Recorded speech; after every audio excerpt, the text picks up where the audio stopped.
ही कविता माझ्या बाबांसाठी. ऐकूया माझ्या शब्दात. जसा चंद्र काळा ढगाच्या आड जातो, तसा तू काळाच्या ओघात दिसेनासा झालास. वाऱ्याच्या वेगाप्रमाणे आठवण येते तुझी, त्याच वेगाप्रमाणे डोळ्यात टचकन पाणी सुद्धा येते. बोललेले सर्व शब्द आठवतात आता, पण त्या शब्दांना सुद्धा अंकुर फुटेना, त्या शब्दांना सुद्धा आता अंकुर फुटेना. मन हे बेचैन होतं आता, आवाज ऐकण्याचा तुझा, आवाज ऐकण्याचा तुझा.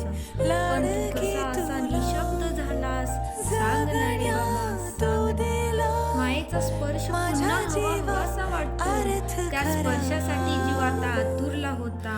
तुझ्या मायेच्या सावलीत जगायचं होतं, तुझी सारं विसरायचं होतं. सांग ना रे बाबा, सांग ना. असा कसा तू कठोर झाला, तुझ्या पिल्लांना तू सोडून गेलास, सांग.